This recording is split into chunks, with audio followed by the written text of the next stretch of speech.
They don't care about you, and this is why. So, I want to start off this video by saying that this is just my opinion and my experiences. So, I've lived in Canada for a very long time, and this is a wonderful country. I've seen wonderful things, met wonderful people, but you cannot deny that there's a severe decline in the way this country operates and its economy. I don't make this video to shit on Canada, but to bring about change because I know we can do better. I've seen it. I've lived in a better country.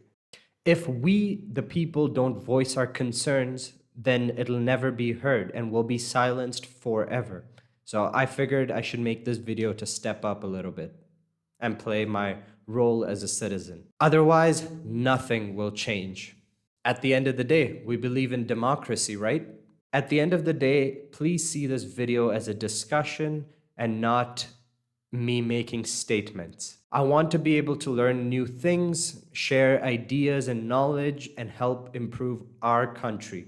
I'm sure Canada has quite a few issues. Which country doesn't? But I'm going to be focusing specifically on issues that have personally affected me and my life and my family.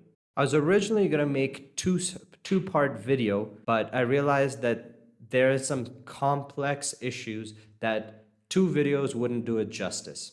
So I guess this is becoming a series or something. In this video, I'm going to start off with the healthcare system. I am very grateful that we live in a country where the government covers most of our basic healthcare needs. That's why we pay such high taxes for social benefits. But please explain to me why our healthcare system is so slow and quite frankly backwards. I didn't know we were behind until I traveled to India, considered a third world country, only to be shocked that there are such talented doctors out here and healthcare staff. In India, I was quite fascinated at how fast they were able to treat their patients. And I'm not exaggerating. For every one patient that's treated in Canada, hundreds of patients are treated at the same time by healthcare staff in India. It's crazy fast. Okay, clearly I'm exaggerating a little bit, but it's not far from the truth. So I had an eye operation done in India last year, and I was quite shocked to find out that there were such advanced procedures that exist in India but don't exist in Canada. At least not that I could find, and I looked. So this is what I meant by the Canadian system is quite slow and backwards. I was kind of curious after the eye operation to find out a little bit more about the issues that the Canadian healthcare system faces, and this is what I found. So I went on Google and did a little bit of research, and I encourage you to do your own research as well.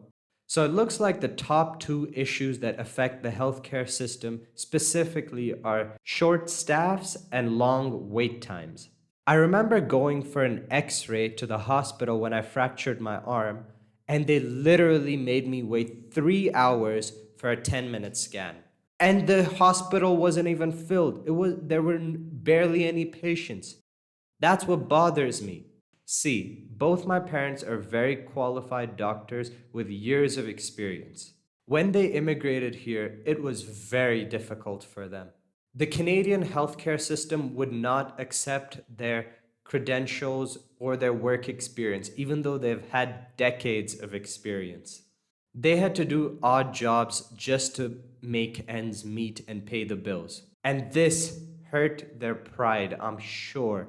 They studied and worked so hard their entire life, left their country to immigrate to a new country only for them to start all over again because the healthcare system won't accept their qualifications and credentials.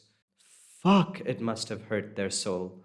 Now, as an adult, I understand and I can empathize with my parents.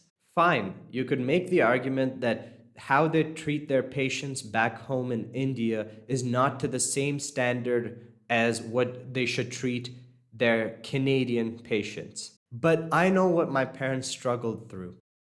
But when they immigrated, why the fuck were they not given additional training or the opportunity to learn to improve to the standard that Canada does have set. It's not like decades of experience as a doctor and going to med school changes. We are humans at the end of the day. We all have very similar body structure and diseases that affect all of us. At the end of the day, isn't the healthcare system's job to prioritize human health and well being of their citizens? Just a question to think about. If they really cared about you, they would offer the additional training. There's so many qualified doctors, lawyers, engineers that immigrate to Canada but struggle to find jobs because they don't recognize their experiences.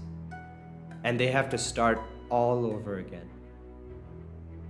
And it hurts. And I can understand. I can empathize. I'm just the guy asking questions here. So I just want to say thank you for watching. And I'm sure this is a very complex issue. I would love if we can get a discussion going. I'm sure I'm missing information here and there that I could learn a thing or two, and so could you. Again, this video is just my opinions and thoughts. I plan on doing a part 2 regarding the mental health epidemic going on in Canada, and it just keeps rising, and what the healthcare system is doing to address this issue. Long story short, they're not doing much. If you guys enjoyed this video, I would really appreciate it if you could leave a like, and if you could subscribe.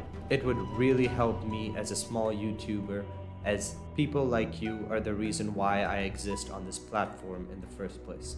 I appreciate you, I love you, and I will see you all next time. Bye.